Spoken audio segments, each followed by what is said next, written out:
ఏం చేస్తున్నాడు?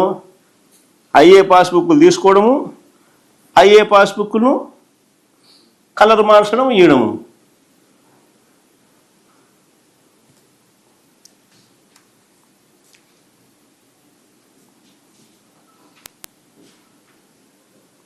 అన్నీ సేమ్ టు సేమ్, కలర్లు తప్ప.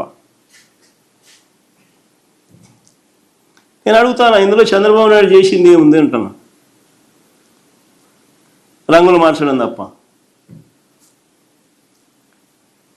ఈ 19 నెలలు చంద్రబాబు నాయుడు గారి పాలనలో ఆయన చేసింది ఏమిటి అని అంటే, మేమిచ్చిన పుస్తకాలు తిరిగి వెనక్కి తీసుకొని కొత్తగా వాటికి రంగులు మార్చి ప్రింటింగ్ చేసి ఇవ్వడం. పోనీ అదన్నా కరెక్ట్గా చేస్తున్నాడంటే అది కరెక్ట్ కాదు. దాంట్లో విపరీతమైన తప్పులు దొరుకుతూ ఉన్నాయి. విపరీతమైన తప్పులు దొరుకుతూ ఉన్నాయి.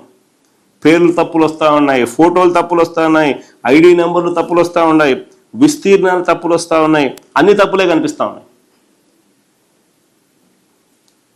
మళ్ళీ వాటిని సరిదిద్దుకోవడానికి కోసం మళ్ళీ వీళ్ళు రైతులు ప్రజలు పోయి లంచాలు ఇచ్చుకోవాలి, మళ్ళీ వాటిని సరిదిద్దుకునేదాని కోసం.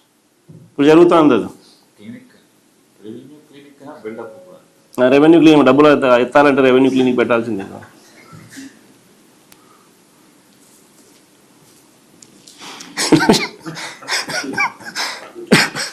పైగా ఇంకా ఆశ్చర్యకరమైన విషయం తెలుసా, మేము పాతిన రాళ్ళను, కొన్ని కోట్ల రాళ్ళను మేము పాతినాం. ఆ